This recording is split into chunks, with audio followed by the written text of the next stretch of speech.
so I want to keep Meadowbank Stadium open because this is where I made my World Hurling debut. I was elected as an MSP, so it's got a special place in my heart. I have to tell you, the 500 or 600 people here, I suspect it's got a very special place in your heart as well, and that's why you're here today. And I'm delighted that you are here, because I stand in front of you, and I say this to you.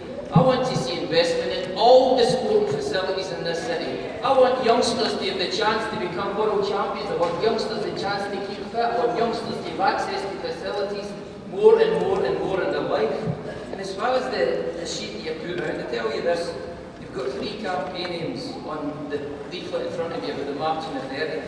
And I'll say this to you, I'm not in favour of seeing Meadowbank Stadium demolished for private housing. That's it. Step entirely in the wrong way.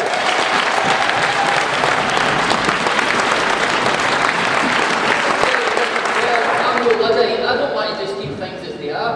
I want to see money invested in this place. This has got to be improved for the people of East Edinburgh and Edinburgh as a whole. And the third thing that's on the slip of paper there is about consultation. And I'll tell you, relative to Gavin and Margot, I'm the young kid in the block so far, but I'll tell you what really annoys me in public consultations. I'm sick to the back teeth of councils, health boards and everybody else saying they're having a public consultation of which this is a part, and then they do in the end what they were always going to do in the beginning.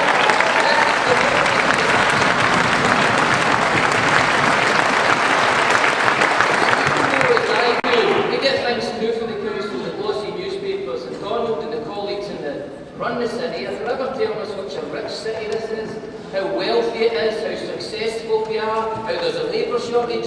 And I believe that's true. I believe that's true. But if that's true, then Donald can't really come here and tell us we've not got the money for this place. He can't have it both ways. We're not being richer and richer, and then there's no money to go around for you and I want to see in this city. I'm a socialist because I want to see the great wealth and riches that are in this city distributed from the rich to working people who need them the most. And this plan is about saying a public facility, which belongs to you and me and every one of us here, is to be handed over to private housing. That's what it is.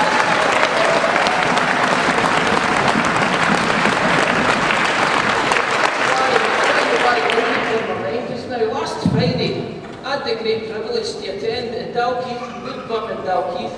The keys were handed over for the first time in 30 years to tenants to a council house. I grew up in a council house.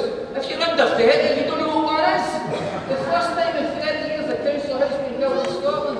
A beautiful house. I will, I'm just going to finish with this. I would tell you, if the council were coming forward and saying they're going to build a 21st century facility in this site, improving the site, and there's maybe space left over for public housing, for council housing, that would be one thing. But of course it isn't. And I'll finish with this point, Bill, because you're anxious to go on with time. Last week, Gavin and his colleagues debated in Parliament a plan to spend £100 billion on trident nuclear weapons. So don't let anybody tell me there's not any money around